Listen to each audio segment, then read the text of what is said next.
Hello guys, welcome to my channel. आज हम holding company के बारे में पढ़ेंगे। तो होल्डिंग कंपनी होती क्या है? तो होल्डिंग जो कंपनी होती है वो दो चीज़ों से मिलकर बनी होती है। एक होल्डिंग अलग है और एक कंपनी अलग है। जो कंपनी होती है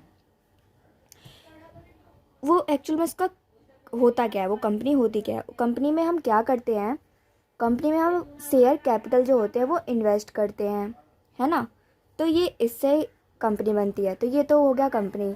बट होल्डिंग जो होता है, होल्डिंग का मतलब होता है किसी चीज़ पर कंट्रोल करना, किसी को होल्ड करना, अपने अंडर लेना। जब एक कंपनी, मान लेते हैं ये कोई ए कंपनी है और ये मान लेते हैं कोई बी कंपनी है, ठीक है। तो जब एक कंपनी किसी दूसरे कंपनी को अपने अंडर ले लेती है, यानी कि उसको कंट्रोल में ले लेती है, तो उसे हम कहते हैं होल्डिंग, मतलब अपने कंट्रोल में कर लेना। तो इस चीज़ को हम क्या करेंगे, एक एग्जांपल से पढ़ेंगे, ठीक है। मान लेते हैं हमारे पास कोई एच नाम की क्या है, बैलेंस शीट है, ठीक है। बैलेंस शीट, ठीक है, एच नाम की। तो हम बैलेंस शीट बना लेते हैं। ये हो गया हमारा बैलेंस शीट, ठीक है। अब बैलेंस शीट में एक तरफ तो होता है लायबिलिटी और एक तरफ होता है एसेट। तो ये होगी हमारी लायबिलिटीज़, अमाउंट, एसेट और अमाउंट। तो ये हो गई हमारी एच। अब हमने इस कंपनी का नाम एच क्यों रखा, इसकी एक वजह है। एच यानी कि होल्डिंग, तो इससे हमारी ये एच कंपनी है। अब हमने एक होल्डिंग कंपनी बना दी, लेकिन कंपनी होल्ड किसको करेगी? तो जिस कंपनी को होल्ड करेगी उसे हम क्या कहते हैं? उसे हम कहते हैं सब्सिडरी कंपनी। जो कंपनी होल्ड हो रही होती है, जो कंपनी किसी के अंडर चल जाती है, उसे हम क्या कहते हैं? सब्सिडरी कंपनी कहते हैं। तो इसलिए हम क्या करेंगे, जो कंपनी होती है वो अकेले तो होल्ड होगी नहीं। अगर हम किसी कंपनी को होल्ड करते हैं तो उसमें हमें कम से कम दो कंपनी का इन्वॉल्व होना ज़रूरी होता है। दो कंपनी का होना उसमें ज़रूरी होता है, जब भी हम क्या कर सकते हैं, किसी कंपनी को होल्ड कर सकते हैं। तो हमने एक होल्डिंग कंपनी बना ली, दूसरी हम बना लेते हैं कोई सी सब्सिडरी कंपनी। तो इसको हम बोल लेते हैं एस से एस बैलेंस शीट बना लेते हैं। नाम क्या है इसका? सब्सिडरी। एस इसका शॉर्ट फॉर्म रख दिया है। तो बैलेंस शीट बना लेते हैं। ये हो गया हमारा अमाउंट और ये हो जाएगा अमाउंट, ठीक है। तो ये हो गई हमारी लायबिलिटी, हो जाएगी इधर सारी लायबिलिटीज आ जाएगी और इधर क्या आ जाएगा, एसेट्स आ जाएगा, और ये अमाउंट। अब तो अब बात आती है बैलेंस शीट। एक्चुअल में हम बैलेंस शीट में कौन सी ट्रांजेक्शन करते हैं? तो एक तरफ होती है लायबिलिटी, एक तरफ एसेट। तो हम बैलेंस शीट में इस साइड जितनी भी एसेट्स होती हैं उसको हम रिकॉर्ड करते हैं। मान लेते हैं हमारे पास क्या है, बिल्डिंग। मान लेते हैं हमारे एसेट्स में क्या है, बिल्डिंग, बिल्डिंग है। और क्या होता है, मान डेटर्स हैं, स्टॉक है और मशीनरी और कैश। तो ये होगी हमारी एसेट साइड। मान लेते हैं बिल्डिंग जो है हमारे पास 10 लाख है, डेटर्स भी हमारे पास 10 लाख है और स्टॉक भी हमारे पास 10 लाख है और मशीनरी भी 10 लाख और कैश भी क्या है, 10 लाख है, ठीक है। तो टोटल अमाउंट कितना हो गया, 50 लाख, है ना। तो सीधी सी बात है, जब हमारी एसेट 50 लाख है तो लायबिलिटी भी कितनी होगी, 50 लाख होगी। तो मान लेते हैं 50 लाख में से जो क्रेडिटर्स हैं हमारे, वो कितने हैं क्रेडिटर्स, ये भी हमारे मान लेते हैं 10 लाख है, ठीक है। और जो शेयर कैपिटल है, शेयर कैपिटल वो है हमारी 40 लाख। तो ये हो गई हमारी बैलेंस शीट, दोनों इक्वल।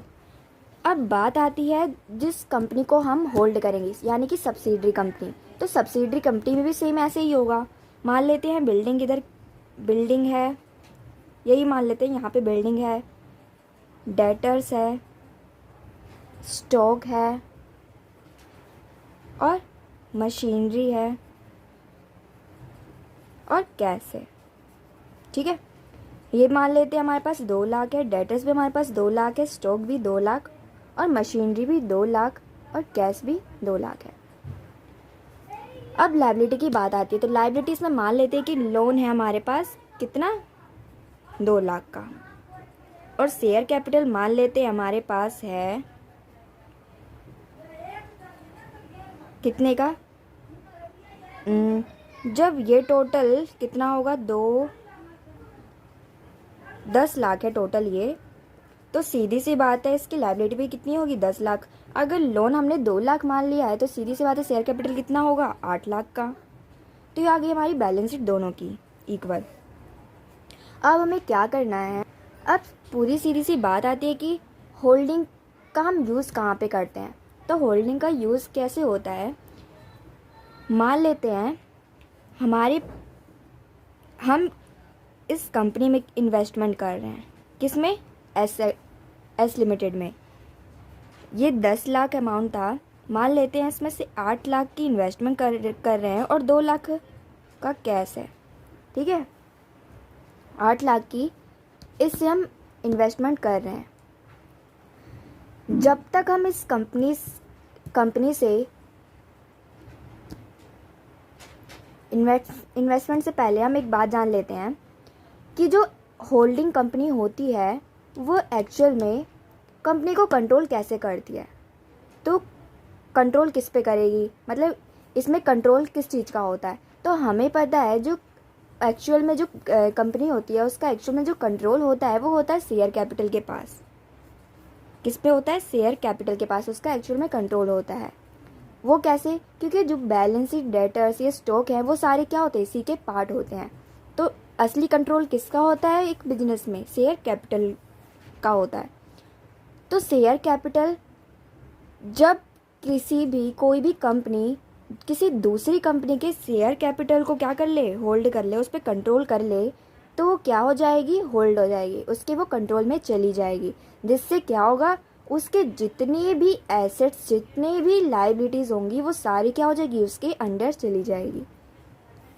तो सीधी सी बात है, कोई कंपनी होल्ड कब होती है, जब वह उसके क्या कर ले, शेयर कैपिटल को होल्ड कर ले, कंट्रोल में कर ले, अपने अंदर कर ले, या तो उस पर कब्जा जमा ले। अब ये जो होल्ड करने का जो तरीका होता है वो 2 टाइप का होता है। कोई कंपनी दूसरी कंपनी को होल्ड कैसे कर सकती है, वो कितनी टाइप की होती है, 2 टाइप की। एक तो होती है प्राइमरी वे होता है, या तो वो सिर्फ क्या कर ले, दूसरी कंपनी के शेयर कैपिटल का एटलीस्ट 50% क्या कर ले, कंट्रोल में ले ले, तो कंपनी क्या हो जाएगी, उसके पूरे कंट्रोल में चली जाएगी। क्या कर ले, एक कंपनी जो होल्डर है वो किसी दूसरी कंपनी यानी कि सब्सिडरी कंपनी को क्या कर ले, अपने कंट्रोल में ले, अपने अंडर में, वो भी कितने परसेंट पे, 50% पे अपने अंडर ले ले। तो वो कंपनी क्या हो जाएगी, कम से कम कितनी होनी चाहिए, 50% होनी चाहिए। तो वो कंपनी क्या हो जाएगी, उस कंपनी के होल्ड में चली जाएगी। ये हो गई हमारी यह हमारा हो गया प्राइमरी वे, पहला है तरीका। दूसरा तरीका ये है कि एक कंपनी दूसरे को होल्ड में कैसे कर सकती है। वो दूसरा तरीका है कि हमें पता है जो शेयर कैपिटल होता है वो एक्चुअल में होता क्या है, वो होल्डर्स, इसमें होते क्या, ये होल्डर्स होते हैं, इसके अंदर क्या होते हैं, होल्डर्स। जो होल्डर्स होते हैं एक्चुअल में वो जो बिजनेस होते हैं उसका मैनेजमेंट करने के लिए वो क्या करते हैं, डायरेक्टर्स को अपॉइंट करते हैं। तो एक्चुअल में होते तो वो होल्डर हैं, असली मालिक, लेकिन वो क्या कर लेते हैं, डायरेक्टर अपने काम को मैनेज करने के लिए, बिजनेस को मैनेज करने के लिए क्या कर लेते हैं, डायरेक्टर्स को अपॉइंट कर लेते हैं। तो एक्चुअल में फिर इस कंपनी का होल्डर कौन, इस कंपनी का जो मेन ओनर हो जाएगा वो कौन हो जाएगा, डायरेक्टर्स हो जाएंगे। तो सिंपल सी बात है, या तो ये कोई एक कंपनी जिस कंपनी को से होल्ड करना है वो क्या कर ले, या तो ये उसकी पूरी शेयर कैपिटल का एटलीस्ट 50% क्या कर ले, अपने कंट्रोल में ले ले, या तो वो दूसरा तरीका क्या कर सकती है, दूसरी कंपनी के जो डायरेक्टर्स होते हैं उसको अपने अंडर ले ले, उन सबको क्या कर ले, अपने कंट्रोल में ले ले। तो ये 2 तरीके होते हैं, या तो वो शेयर कैपिटल का एटलीस्ट 50% क्या कर ले अपने अंडर ले ले, या डायरेक्टर्स के एटलीस्ट 50% क्या कर ले अपने कंट्रोल में ले ले, तो कंपनी क्या हो जाएगी, उस कंपनी के होल्ड में चली जाएगी। नेक्स्ट पॉइंट ये आता है कि जब कंपनी किसी के होल्ड में चली गई तो इससे हमें ये हम बनाते क्यों है अकाउंट से, हम इसका करने का क्या मतलब है। इसका मतलब ये है कि जब हम एक कंपनी किसी दूसरी कंपनी को होल्ड करती है तो ये इसमें एक इम्पोर्टेंट कॉन्सेप्ट आ जाता है कि हमें ये हम क्यों कर रहे हैं अकाउंट्स। इसका ये वजह है कि जो कंपनी दूसरी कंपनी को होल्ड कर रही है, फिर उसकी जो फाइनेंशियल पोजीशन है उसमें क्या चेंजेस आएंगे। पहले तो इस कंपनी के पास इतनी बिल्डिंग थी, इतने डेटर्स थे, इतने स्टॉक थे, इतनी मशीनरी थी। तो जब ये किसी कंपनी को अपने अंडर ले लेती है तो सीधी सी बात है उसके सारे एसेट, सारे डेटर्स, सारी लाइबिलिटीज़ वो क्या हो जाएंगे, इस जो होल्ड करेगी उसके अंडर चले जाएंगे। तो सिंपल से कहने का मतलब है, अगर जो होल्डर कंपनी है, जो कंपनी दूसरे को होल्ड कर रही है, कंट्रोल में ले रही है, मान लेते हैं उसकी बिल्डिंग कितनी थी, पहले 10 लाख थी। जब कंपनी अपनी इन्वेस्टमेंट अपनी इन्वेस्टमेंट को क्या करे, दूसरी कंपनी में इन्वेस्ट करे, दूसरी कंपनी के शेयर को क्या कर ले, एक्वायर कर ले, तब क्या होता है, वो कंपनी क्या हो जाती है, इसके कंट्रोल में ले लेती है, उसका क्या हो जाता है, अपने होल्ड में ले लेती है। जिससे क्या हो जाता है, जो कंपनी होल्ड में गई है, जिसके सारी एसेट्स, सारी डेटर्स, सारी एसेट्स के जितने भी अमाउंट, जितनी भी लाइबिलिटीज़ होती है वो इसके अंदर चली जाती है। तो सीधी सी बात कहने का ये मतलब है कि अगर ये बिल्डिंग इसकी 10 लाख थी पहले, तो अब कितनी हो जाएगी, 10 लाख प्लस में ये वाले 2 लाख, तो यानी कि अब कितनी इसकी बिल्डिंग हो जाएगी, 12 लाख हो जाएगी। इसलिए हम क्या कर लेते हैं, हम ये होल्डिंग कंपनी बनाते हैं ताकि हमें क्या पता चले इसकी अब की जो फाइनेंशियल पोजीशन है वो अब क्या है। तो डेटर्स, फिर इसके डेटर्स कितने हो जाएंगे, पहले कितने थे 10 लाख, अब कितने हैं 2 लाख। दूसरी कंपनी जिसको होल्ड कराया है उसमें कितने हैं 2 लाख, तो टोटल कितनी हो जाएगी 12 लाख। ऐसे ही ये भी सेम, स्टॉक कितने हो जाएंगे 12 लाख, कैश कितने हो जाएंगे 12 लाख। पहले का बता देते कि इससे पहले कितना था 10, तो टोटल कितने हो जाते 12 लाख।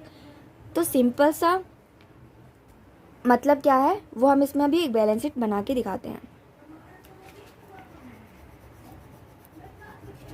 मान लेते हैं इन दोनों के कंसोलिडेट से हमारे एक न्यू बैलेंस शीट बनती है। एक हमने बैलेंस शीट बना ली, इन दोनों को क्या करके कंसोलिडेट करके बैलेंस शीट, ये हो गई हमारी लाइबिलिटीज़ और ये हो गए हमारी एसेट्स अमाउंट। तो सिंपल सी बात है, जब ये कंपनी किसी दूसरी कंपनी को अपने कंट्रोल में ले लेती है तो सीधी सी बात है उसकी बिल्डिंग और इसकी बिल्डिंग दोनों, ये जो सब्सिडरी है वो एक इसका पार्ट बन जाता है, वो इसका क्या बन जाता है, एक पार्ट। तो सीधी सी बात है, जब ये कंपनी अपने होल्ड में किसी दूसरी कंपनी को ले लेती है तो उसके सारे एसेट्स क्या हो जाएंगे, उसके एसेट्स में ऐड हो जाएंगे और उसकी सारी लाइबिलिटीज़ उसके लाइबिलिटीज़ में ऐड हो जाएगी। तो सीधी सी बात है, बिल्डिंग अब कितनी हो जाएगी, पहली बिल्डिंग कितनी थी, पहली बिल्डिंग कितनी थी 10 लाख, और जितनी जो सी कंपनी से इसने होल्ड करा कितनी थी वो 2 लाख, तो प्लस हो जाएगा इसमें 2 लाख, कितनी आ गई टोटल 12 लाख। ऐसे ही डेटर्स कितने हो जाएंगे, पहली थी 10 लाख और जब जिस कंपनी को होल्ड करी उसकी कितनी थी 2 लाख, तो टोटल मिला के कितनी हो गए 10 लाख प्लस 2 लाख यानी कि 12 लाख। ऐसे ही स्टॉक भी कितने हो जाएंगे 10 लाख प्लस 2 लाख 12 लाख, और मशीनरी ये 10 लाख प्लस ये वाली कितनी हो गई 12 लाख, और कैश मान लेते हैं ये कितना था, पहले 10 लाख था और ये वाले कैश कितने थे 2 लाख, तो कितनी हो जाती 12। लेकिन अब हमने क्या करा, हमने क्या करा था, इन्वेस्ट कर दी इस कंपनी में, तो यहाँ पे कैश कितना है 2 लाख और ये वाली कैश कितने हैं 2 लाख, तो टोटल कितने हो जाएंगे, टोटल कैश 4 लाख हो जाएगा। तो कितना आ जाएगा इधर अमाउंट,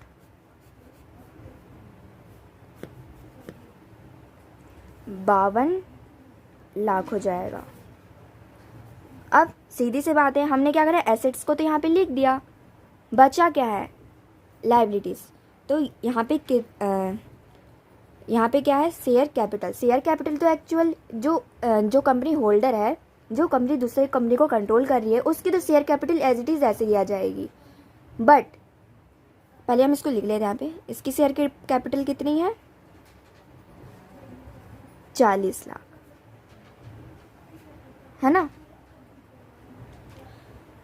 अब बात आती है कि इसके शेयर कैपिटल की।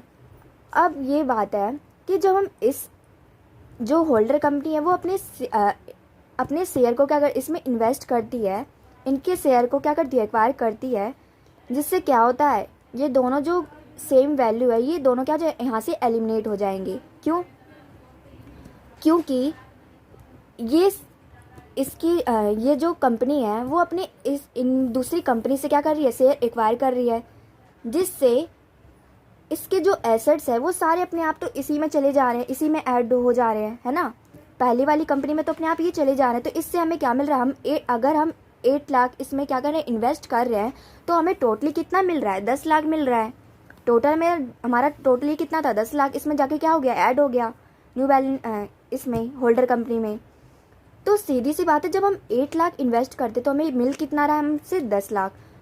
तो 10 लाख देखना मिल रहा है हमें एक तरह से, लेकिन एक्चुअल में यहाँ पे लोन कितना था, 2 लाख का।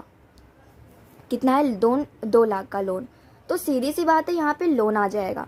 अब इस लोन से ऑटोमेटिकली क्या हो जाएगा, 10 लाख में से 2 लाख चले जाएंगे, तो क्या मिलेगा हमें, 8 लाख। तो सीधी सी बात है, इसमें कोई चेंज नहीं हुआ। 8 लाख जो हम इसमें इन्वेस्ट कर रहे थे, उसी के अपोजिट हमें क्या मिल रहा है, यहाँ से एसेट से 8 लाख मिल रहे हैं। तो सीधी सी बात है, इस लोन को हम यहाँ पे लिख देंगे, कितना है ये, 2 लाख। और ये वाले क्रेडिटर्स कितने थे, 10 लाख। यहाँ पे हम लिख देंगे क्रेडिटर्स कितने हैं, 10 लाख। टोटल कितने हो गई, 52 लाख। तो ये दोबारा से बैलेंस शीट क्या हो गई, सेम हो गई। ये हो गया हमारा इतना टॉपिक, ठीक है। अब नेक्स्ट बात इसमें क्या जाती है ना कि न्यू कॉन्सेप्ट, अगर ज़रूरी नहीं है कि जो हम शेयर कैपिटल हम इसमें इन्वेस्ट कर रहे हैं, जो हम दूसरी कंपनी के को जब हम होल्ड कर रहे हैं, कंट्रोल में ले रहे हैं, ज़रूरी नहीं है कि वो हमें जितने हम शेयर को होल्ड में ले, हमें उतने ही अमाउंट पे वो क्या मिल जाए, हमें वो शेयर कैपिटल मिल जाए। मतलब कि अगर हम इसकी 8 लाख शेयर हम अपने कंट्रोल में ले रहे हैं, जरूरी नहीं है कि हम 8 लाख इन्वेस्ट करें तभी हमें मिले। क्या पता हमारी ये जो शेयर कैपिटल है उसकी मार्केट वैल्यू बढ़ जाए, अगर इस शेयर कैपिटल की मार्केट जो प्राइस है वो बढ़ जाए, क्या पता ये 8 लाख का जो शेयर कैपिटल हमें क्या मिले, हमें इसके लिए 9 लाख इन्वेस्ट करना पड़े।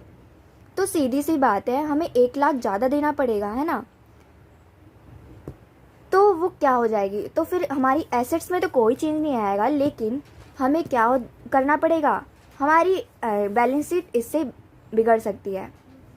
उसके लिए हमें देखेंगे कि जब भी ऐसी सिचुएशन आ जाए कि जो हम दूसरी कंपनी से जब हम शेयर अपने एक्वायर्स कर रहे हैं, इन्वेस्टमेंट कर रहे हैं हम दूसरी कंपनी में, उसके बदले में हमें जितने शेयर हमें चाहिए, जितने शेयर के लिए हम उसमें होल्ड कर रहे हैं, उससे हमें ज़्यादा प्राइस का हमें इन्वेस्ट करना पड़े किसी दूसरी कंपनी में, तो मान लेते हैं उससे हमारी क्या हो जाएगी, हमारे ज़्यादा पैसे लगेंगे। सीधी सी बात है, तो उसको हम क्या कहते हैं, गुडविल कहते हैं। उसे हम क्या कहते हैं, गुडविल। तो मान लेते हैं अगर यहाँ पे हम 9 लाख क्या कर रहे हैं, 9 लाख इन्वेस्ट कर रहे हैं। मान लेते हैं कि जो मार्केट वैल्यू है इस शेयर की कितनी बढ़ गई, 9 लाख बढ़ गई।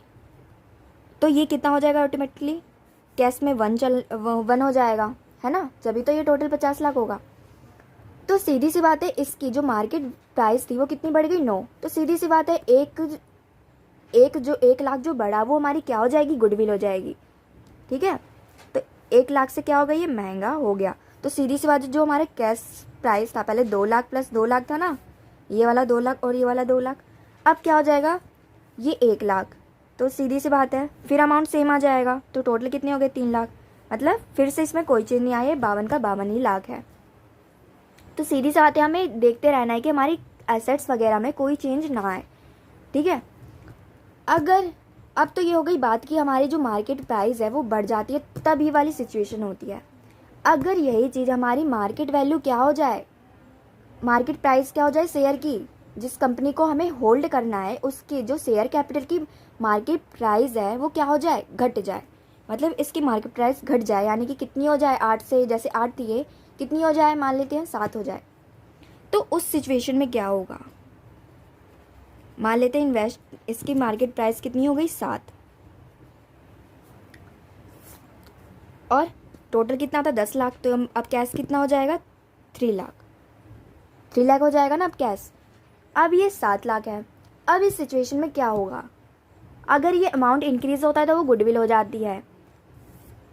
अगर यही चीज़ हमें जो मार्केट वैल्यू है, जो हम किसी कंपनी को होल्ड कर रहे हैं, उसकी हम शेयर कैपिटल को एक्वायर कर रहे हैं, उसकी जो मार्केट प्राइस हो जाए वो कम हो जाए, तो इससे तो हमें प्रॉफिट हो जाएगा। तो सीधी सी बात है, उस चीज़ को हम क्या कहते हैं, कैपिटल रिजर्व। तो कैपिटल रिजर्व के नाम से इधर क्या आ जाएगा, इसका आ जाएगा अमाउंट 1 लाख। 1 लाख से कम हो रहा है ना, तो 1 लाख यहाँ पे आ जाएगा किसके नाम से, कैपिटल रिजर्व के नाम से।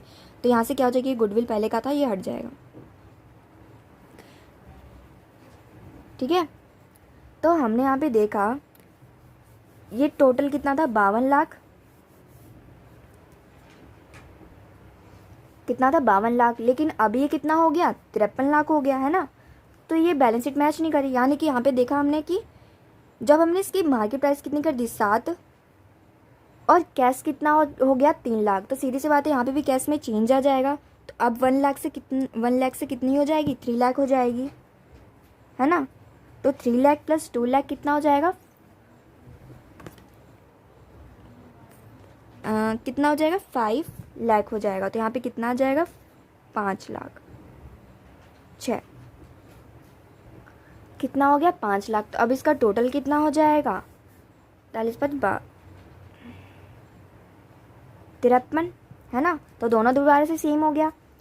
तो सीधे से कहने का मतलब है, जब इस कैपिटल अकाउंट की जो मार्केट प्राइस बढ़ जाए तो वो क्या हो जाएगी, गुडविल के नाम से आ जाएगी। जितने अमाउंट से बढ़ेगी उतने अमाउंट से क्या आ जाएगा, गुडविल के नाम से। और जितने अमाउंट से इसकी मार्केट प्राइस क्या होगी, कम होगी, तो किस नाम से आ जाएगा, कैपिटल रिजर्व के नाम से, उतना ही अमाउंट जितना कम हुआ है।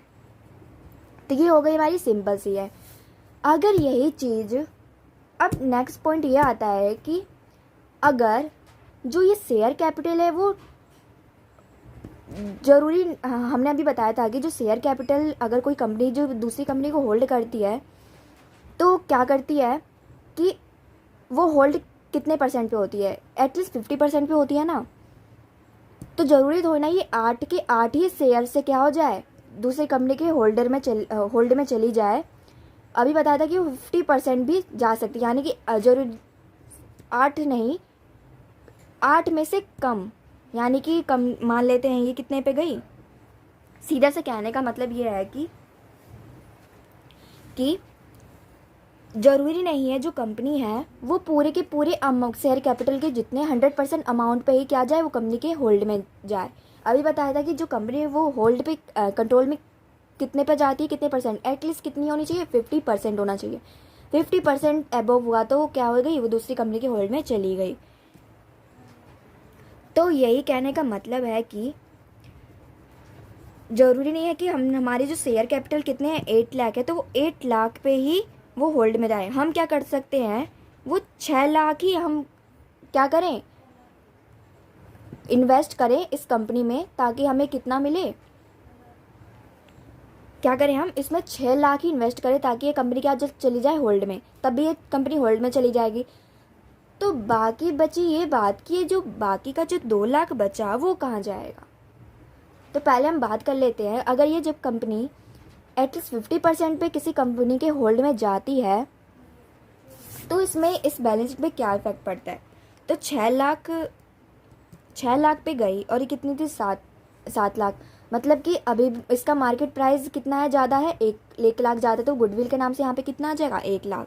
ठीक है, कैश में तो यही रहेगा। और इस 2 लाख का क्या होगा? अब इस 2 लाख पे सारी बात आती है, तो कि इस 2 लाख का क्या होगा। ये जो 2 लाख है इसको हम क्या कहेंगे, माइनॉरिटी इंटरेस्ट कहते हैं।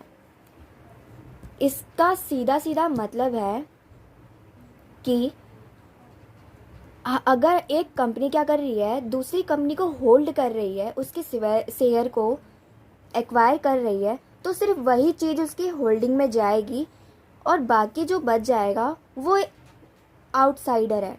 मतलब वो कंपनी से उस शेयर को कोई मतलब नहीं है, वो बाहर की है, उससे इस कंपनी को कोई मतलब नहीं रहेगा। सिंपल सी बात है। एज इट इज़ जो अमाउंट होगा माइनॉरिटी इंटरेस्ट का, लिख देते हैं माइनॉरिटी इंटरेस्ट, वो एज इट इज़ क्या जाएगी, इस बैलेंस शीट में एज इट ट्रांसफ़र हो जाएगी। कोई हमें इसके होल्डिंग से हमें कोई इसकी छेड़खानी नहीं करनी। हम सिर्फ उतने ही अमाउंट को इसमें वो करेंगे, छेड़खानी करेंगे उतने ही अमाउंट से करेंगे जितने का हमने क्या करा है, होल्ड करा है। बाकी के 2 लाख एज इट इज़ क्या चले जाएंगे, माइनॉरिटी इंटरेस्ट के नाम से इसमें ट्रांसफ़र हो जाएंगे। कितने थे, 2 लाख एज इट इज़ आ गया। अब दूसरी बात ये आती है, ये तो हो गया हमारा माइनॉरिटी कम्युनिकेशन इंटरेस्ट का। अब दूसरी बात आती है, अगर हमें क्वेश्चन में दे दे रिजर्व एंड प्रॉफिट, क्या दे दे, रिजर्व एंड प्रॉफिट, तब हम क्या करेंगे। मान लेते हैं ये लोन को हटा देते हैं, यहाँ से 10 लाख है ना, टोटल में 10 लाख लाना है, तो मान लेते हैं इसकी जगह पे क्या आ गया, रिजर्व एंड प्रॉफिट आ गया। ठीक है, प्रॉफिट कितना का आ जाए, 2 लाख का।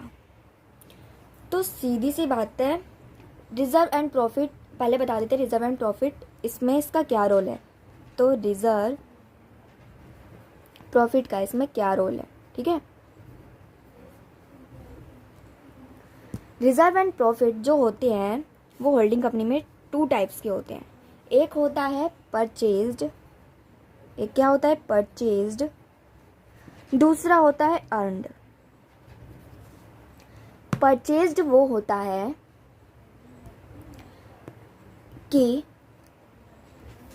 हाँ, एक कंपनी है जो किसी दूसरी कंपनी यानी कि सब्सिडरी कंपनी को होल्ड कर रही है।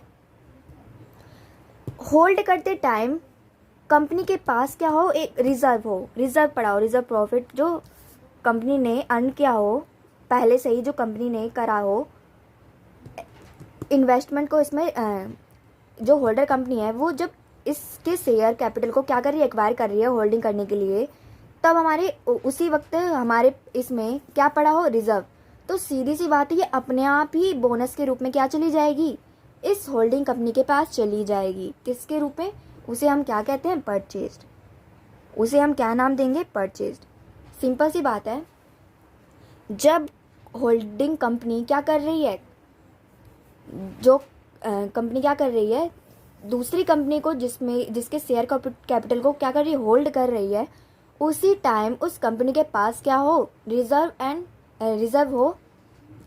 पड़ा हो, वो क्या हो जाएगी, अपने आप ही क्या चली जाएगी, इस होल्डिंग कंपनी के अंदर पास चली जाएगी। उसे हम क्या बोलेंगे, परचेज्ड। मान लेते हैं ये कितना था पहले, कितना था, 8 लाख था और ये कैश कितने थे, 2 लाख। ठीक है, ठीक है, यहाँ पे कैश कितना था, 2 लाख और ये कितना था, 8 लाख। ठीक है, कंपनी ने क्या करा, शेयर क्या कर लिया, और अभी क्या कर लेते हैं, कंपनी ने क्या करा, इसमें कैपिटल में क्या करा, इसने कैपिटल एक्वायर करी। ठीक है, क्या कर रहा है वो, इस कंपनी से होल्डिंग कंपनी क्या कर रहा है, सब्सिडी कंपनी से शेयर एक्वायर कर रहा है। कितने का, 8 लाख की इन्वेस्ट कर रहा है इस कंपनी में। ठीक है, जब ये इसमें इन्वेस्ट कर देगा तो सिंपल सी बात है, हमारी कंपनी क्या हो गई, होल्ड हो गई। ये कंपनी क्या हो गई, इसके होल्ड में चली गई, इसके अंडर आ गई कंपनी। तो सीधी सी बात है, हम क्या कर रहे हैं, 6 लाख की कंपनी 6 लाख के शेयर कैपिटल इस कंपनी से एक्वायर कर रहे हैं, तो सीधी सी बात है हमें 2 लाख, हमें ज़्यादा पैसे देने पड़ रहे हैं ना, 2 लाख यानी कि वो गुडविल है। तो उसका असली मतलब क्या है कि वो 2 लाख कहाँ पे यूटिलाइज हो जाएंगे, इस रिजर्व से। मतलब जो हमें 2 लाख ज़्यादा देने पड़ रहे हैं वो एक्चुअल में क्या है, उसके बदले में हम क्या मिल रहा है, रिजर्व है, रिजर्व प्रॉफिट मिल रहा है। तो सीधी साधे से हम क्या कहेंगे, परचेज। और ये परचेज कहाँ से इसको हम परचेज को हम कहाँ से इसमें इसको हटाए, मतलब परचेज जो है उसे हम कहाँ से एक्वायर कर सकते हैं, इन्वेस्टमेंट से कर सकते हैं। सीधी सी बात समझ आ गई कि इन्वेस्टमेंट जो 8 लाख था उससे हम क्या कर रहे हैं, हम शेयर कैपिटल जो हमें होल्डिंग, जिस कंपनी को हमें होल्ड करना है उससे हम क्या कर रहे हैं, शेयर एक्वायर कर रहे हैं, कितने की, 8 लाख इन्वेस्ट कर रहे हैं इस कंपनी में। तो सीधी सी बात है, हमें 2 लाख का क्या हो रहा था, हमें 2 लाख ज़्यादा देने पड़ रहे थे। तो उस 2 लाख के बदले हमें क्या मिल रहा है यहाँ से, जो हमारे उस टाइम के, जब हमने इस कंपनी में एक्वायर कर रहे हैं, इन्वेस्टमेंट कर रहे हैं, उस समय हमारी इस कंपनी में कितने रिजर्व पड़े थे, 2 लाख के। तो सीधी सी बात है इससे हमारा वो कंज्यूम हो जा रहा है, यूटिलाइज हो जा रहा है। तो सीधी बात है कि वो परचेज कहाँ से हम उसका यूज़ कर सकते हैं, इन्वेस्टमेंट से। अगर उसकी जो भी फुलफिलमेंट होगी वो कहाँ से हो जाएगी, इन्वेस्टमेंट से होगी। अब बात आती है अर्न की। अर्न का क्या रोल होता है, अर्न वो होता है जब कंपनी एक्वायर कर लेती है, उसके बाद जब कंपनी क्या कर रही हो, अपने शेयर को इन्वेस्ट कर रही हो, जिस कंपनी को होल्ड करना है, जिस कंपनी को एक्वायर करना है, उसके बाद हमें क्या हो, प्रॉफिट हो। उसके बाद हमें जो कंपनी है वो अर्न करे, मतलब हमें कमाना पड़े, मेहनत करना पड़े। ये था बिना मेहनत के, हमें सीधा साधा हमें बिना मेहनत के हमें क्या मिल रहा था, प्रॉफिट बोनस के रूप में मिल रहा था। लेकिन इसमें हमें क्या कर रहे हैं, हम एक्वायर करने के बाद जो हम अर्न कर रहे हैं उसे क्या कहेंगे, अर्न। ठीक है, तो ये हो गया अर्न। अब सीधी सी बात आती है, ये हो गया हमारा इतना रिजर्व एंड प्रॉफिट के मतलब। अब ये जो रिजर्व एंड प्रॉफिट है वो एक्चुअल में अमाउंट इसमें बैलेंस शीट में कैसे जाएगा। अब ये 2 तरीके से ही जाएगा। शेयर कैपिटल जो है उसके कितने हैं, 6 लाख, और माइनॉरिटी इंटरेस्ट कितना है, 2 लाख। अब ये तो होल्ड कितनी हो रही है, सिर्फ 6 लाख हो रही है, बाकी तो 2 लाख तो यूं ही बची हुई है। इसको तो हम होल्डिंग में थोड़ी ना हम इसको एलिमिनेट कर रहे हैं, तो ये 2 लाख तो पड़ी रहेगी। तो सीधी सी बात है, अगर कंपनी होल्ड करेगी तो उसे इस रिजर्व का पूरा 2 लाख नहीं मिलेगा। इसमें जितना इसका हिस्सा होगा सिर्फ उतना ही मिलेगा, यानी कि 6 लाख और 2 लाख है। इसका हम वो रेशियो निकालेंगे तो कितना आएगा, 3:2। कितना आएगा, 3:2 आएगा ना, 3:2। तो सीधी सी बात है, रिजर्व है बटेगा वो किसकी फॉर्म में, 3:1। तो ये जो रिजर्व होगा वो किसकी फॉर्म में बटेगा, 3:1 की फॉर्म में बटेगा। यानी कि 2 लाख को हम 3:1 की फॉर्म में बांटेंगे तो क्या होगा, ये 1.5 और 0.5 क्या होगा, इसको रफ में करते हैं। कितना था ये, 2 लाख था ना। जब हम इसको 3:1 करेंगे तो कितना अमाउंट आ जाएगा, 1.5 और 0.5। 1.5 किसका, शेयर कैपिटल, और माइनॉरिटी इंटरेस्ट का कितना, 0.5। तो सीधी सी बात है, जब कंपनी होल्ड करेगी, अपनी शेयर लेगी, एलिमिनेट करेगी, तो कितने शेयर से होएगा, 6 प्लस में 1.5, यानी कि 7.5 लाख की हम इन्वेस्टमेंट क्या कर रहे हैं, एक्वायर कर रहे हैं। किससे, हम क्या कर रहे हैं, इसमें 8 लाख इन्वेस्ट कर रहे हैं, और हमें शेयर कितने एक्वायर होंगे, 7.5 लाख के लिए हम क्या कर रहे हैं, इन्वेस्टमेंट कर रहे हैं, कितनी की, 8 लाख की। तो सीधी सी बात है, गुडविल कितनी हो जाएगी इसकी, गुडविल कितनी हो जाएगी,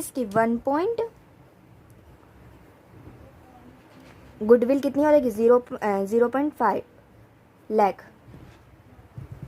0.5। तो सीधी से कहने का मतलब ये है कि रिजर्व उतना ही जाएगा जितना उसका हिस्सा होगा। माइनॉरिटी इंटरेस्ट का अलग होगा, शेयर कैपिटल का अलग, होल्डिंग का अलग, और जितना आउटसाइडर के लिए है उतना अलग होगा। यानी कि इसके माइनॉरिटी इंटरेस्ट कितना यहाँ पे जाएगा, 2 लाख ये, 0.5 लाख ये, तो टोटल यानी कि माइनॉरिटी कमीशन कितना हो जाएगा, 2.5। एंट्री क्या होगी इसकी बैलेंस शीट में, 2.5 लाख। ये हो गई हमारी रिजर्व एंड रिजर्व की। अब एक छोटा सा टॉपिक बचता है कि अगर हमें क्वेश्चन में क्या दे दे कि एक एडजस्टमेंट दे दे कॉमन डेप्ट की। कॉमन डेप्ट, इसका एक्चुअल मीनिंग क्या होता है कि जो एक ही इंसान है, क्या है, एक इंसान है, वही क्या है, क्रेडिटर्स भी है और वही क्या है, डेटर्स भी है। अब ये कैसे पॉसिबल हो सकता है कि एक ही इंसान क्या हो, क्रेडिटर भी हो और डेटर भी हो। यानी कि सीधा सीधा तो मतलब है कि वही सामान, वो इंसान क्या करे, खुद ही को सामान उधार बेचे और खुद ही को उधार दे।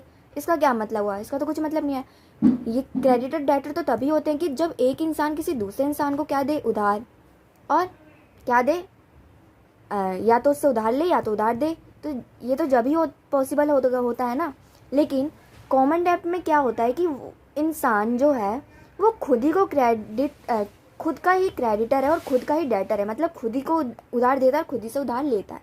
तो सीधी सी बात है, इसमें तो कोई मतलब ही नहीं है एक तरह से, कोई सीधी सी बात है, इसका जो अमाउंट होगा वो ज़ीरो ही होगा, खुद ही को देगा खुद ही से लेगा। तो कहने का ये मतलब है कि अगर एक कंपनी है जो दूसरी कंपनी को होल्ड कर रही है, उससे वो उधार ले या उसी को उधार दे, तो सीधी सी बात है इसका कोई मतलब ही नहीं है। खुद ही से उधार ले रही है, खुद ही से, ये टोटल अमाउंट तो जाके इसी में एडजस्ट होना है ना। तो सीधी सी बात है, या तो ये खुद से ही उधार ले या खुद ही को उधार दे, तो बात तो एक ही है दोनों में। कोई एंट्री मतलब दोनों एंट्री क्या की, एक ज़ीरो का ही मतलब हुआ ना इसमें, कि ना तो इसका हुआ ना तो इसका, खुद ही से उधार ले रही है खुद ही को दे रही है। तो सीधी सीधी बात है कि जब भी ऐसी पॉसिबिलिटी हो क्वेश्चन में, तो क्या करेंगे हम, जितने अमाउंट से बोले उतने अमाउंट से इधर से भी एसेट से भी माइनस हो जाएगा, उतने ही अमाउंट से क्या हो जाएगा, लायबिलिटी से भी माइनस हो जाएगा। ठीक है, यह हो गया हमारा होल्डिंग कंपनी।